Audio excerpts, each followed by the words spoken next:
शिवाय। ओम नमो भगवते वासुदेवाय। ओम देवकी सुत गोविंद वासुदेव जगतपति देहि में तनियम कृष्ण त्वाम अहम शरणम गतः।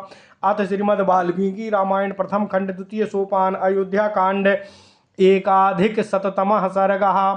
श्री राम का भरत से वन में आगमन का प्रयोजन पूछना, भरत का उनसे राज्य ग्रहण करने के लिए कहना और श्री राम का उसे अस्वीकार कर देना। ओम नमः शिवाय। ओम नमः शिवाय।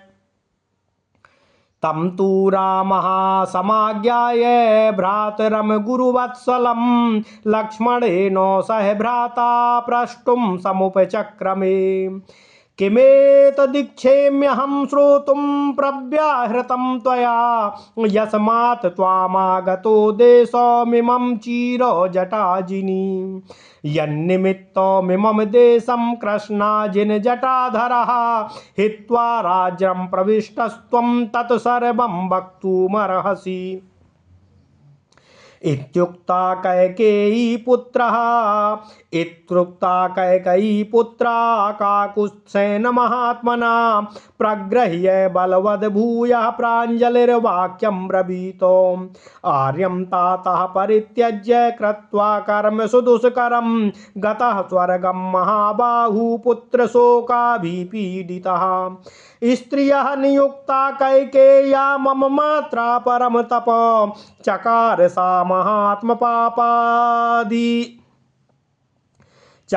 सा महत्पाप अमिदमात्मा यशोहरम्। ओम नमः शिवाय। सहाराज्य फलं प्राप्य विधवा शोककर्षिता पतिष्यति महाघोरे नरके जननी मम।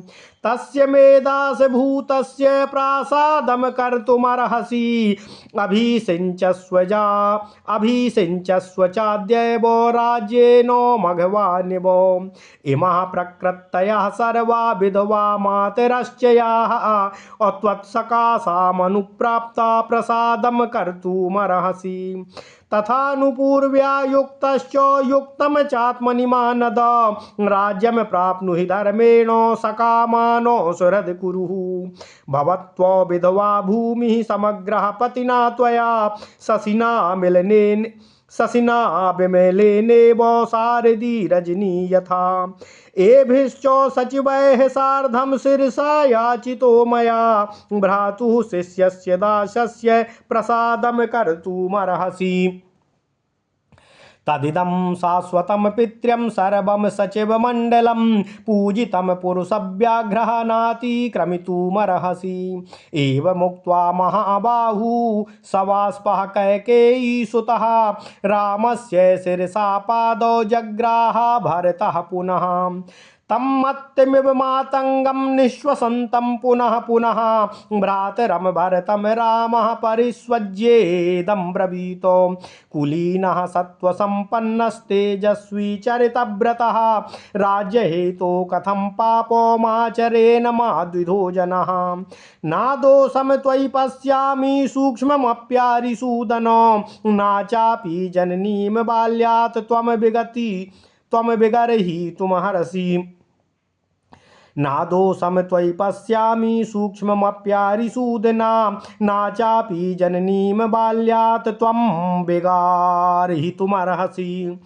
कामचारो महाप्राज्ञा गुरुणां सर्वदा नघः उपपन्नेषु दारेषु पुत्रेषु चाभिधीयते। वयमस्य यथा लोके संख्याताः सौम्य साधुभिः भार्याः पुत्राश्च शिष्याश्च त्वमभिज्ञातुमर्हसि। वने वा चिरवसनं सौम्य कृष्णाजिनाम्बरं राज्ये वापि महाराजो मां वासितुमैश्वरः। यावत् पितरि धर्मज्ञ गौरवं लोकसत्कृते तावद् कर्म कृतां श्रेष्ठो जगन्। यावत् पितरि धर्मज्ञ गौरवं लोकसत्कृते तावद् धर्म कृतां श्रेष्ठो जनन्यामपि गौरवम्। एताभ्यां धर्मशीलाभ्यां वनं गच्छेति राघव माता पित्राभ्यमुक्तोऽहं कथमन्यतो समाचरे। त्वया राज्यमयोध्यायां प्राप्तव्यं लोकसत्कृतं वास्तव्यं दण्डकारण्ये मया बलकलवाससा। एवं मुक्त्वा महाराजो विभागम लोक सन्निधौ व्यादिश्य च महाराजो दिवम दशरथो गतः सा च प्रमाणम धर्मात्मा राजा लोक गुरुस्तव पित्रा दत्तं यथा भागमुपभोक्तुं त्वमर्हसि चतुर्दशो समा सौम्य दंडकारण्यमाश्रितः उपभोक्ष्ये त्वहं दानं भागम पित्रा महात्मना यदा ब्रवीन् माम नरलोक सत्कृतः पिता महात्मा विबुधाधिपोपमः तदेव मन्ये परमात्मनो हितं न सर्वलोकेश्वर भावमव्ययम्। ओम नमः शिवाय, ओम नमः शिवाय, ओम नमः शिवाय। ओम नमो भगवते वासुदेवाय। ओम देवकी सुत गोविंद वासुदेव जगतपते देहि मे तनियम कृष्ण त्वाम अहम शरणम गतः। अथ श्रीमद् वाल्मीकि रामायण प्रथम खंड द्वितीय सोपान अयोध्या कांड 101वां सर्ग। श्री राम का भरत से वन में आगमन का प्रयोजन पूछना, भरत का उनसे राज्य ग्रहण करने के लिए कहना और श्री राम का उसे अस्वीकार कर देना। ओम नमः शिवाय, ओम नमः शिवाय, ओम नमः शिवाय। लक्ष्मण जी सहित श्री रामचंद्र जी ने अपने गुरु भक्त भाई भरत को अच्छी तरह समझाकर अथवा उन्हें अपने में अनुरक्त जानकर उनसे इस प्रकार पूछना आरंभ किया। हे भरत, तुम राज्य छोड़कर बलकल कृष्ण मृग चर्म और जटा धारण करके जो इस देश में आए हो, इसका क्या कारण है? जिस निमित्त से इस वन में तुम्हारा प्रवेश हुआ है, यह मैं तुम्हारे ही मुखारबिंद से सुनना चाहता हूँ। तुम्हें सब कुछ भली भांति मुझे बताना चाहिए। काकुस्थवंशी महात्मा श्री रामचंद्र जी के इस प्रकार पूछने पर भरत ने बलपूर्वक आंतरिक शोक को दबाकर पुनः हाथ जोड़कर बड़े भाई श्री राम से इस प्रकार निवेदन करना प्रारंभ किया। हे आर्य, हमारे महाबाहु पिता अत्यंत दुष्कर कर्म करके पुत्र शोक से पीड़ित होकर हमें छोड़कर स्वर्गवासी हो गए हैं। शत्रुओं को संताप देने वाले रघुकुल नंदन अपनी स्त्री एवं मेरी माता कैकेयी की प्रेरणा से ही विवश होकर पिताजी ने ऐसा कठोर कार्य किया था। मेरी माता ने अपने सुयश को नष्ट करने वाला यह जो बड़ा भारी पाप किया है, अतः वह राज्य रूपी फल न पाकर विधवा हो गई है। अब मेरी माता शोक से दुर्बल हो महाघोर नरक में अवश्य ही जाएगी।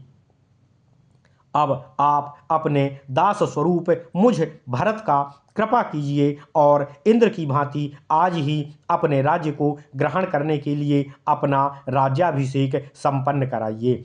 ये सारी प्रकृतियां, प्रजा आदि और सभी विधवा माताएं आपके पास आई हैं। आप इन सब पर कृपा करें। दूसरों को मान देने वाले हे रघुवीर, आप ज्येष्ठ पुत्र हैं और राज्य प्राप्ति के क्रमिक अधिकार से आप युक्त हैं। न्यायतः आपको ही राज्य मिलना उचित है। अतः आप धर्मानुसार इस राज्य को ग्रहण करें और अपने सुहृदों का सफल मनोरथ करें।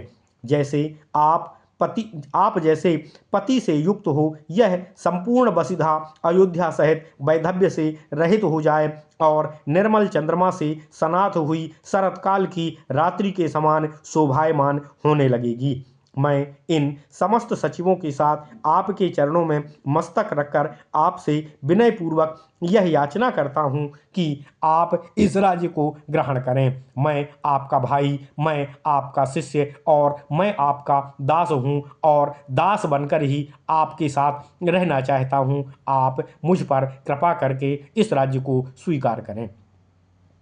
पुरुष सिंह, यह संपूर्ण मंत्रिमंडल अपने यहाँ कुल परंपरा से चला आ रहा है।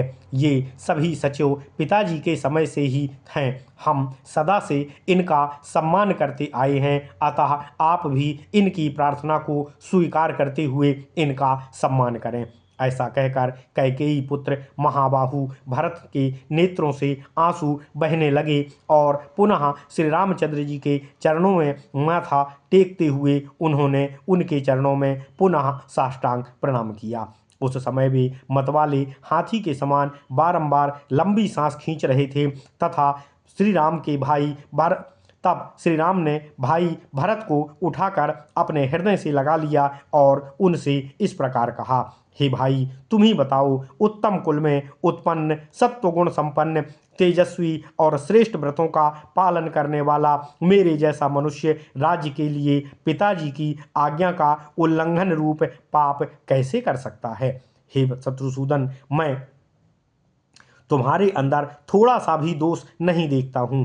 हे भरत, अज्ञानवश तुम्हें अपनी माता की निंदा भी नहीं करनी चाहिए थी। हे निष्पाप भरत, हे महाप्राज्ञ, गुरुजनों का अपनी अभीष्ट स्त्रियों और प्रिय पुत्रों पर सदा ही पूर्ण अधिकार होता है। वे उन्हें चाहे जैसी भी आज्ञा दे सकते हैं।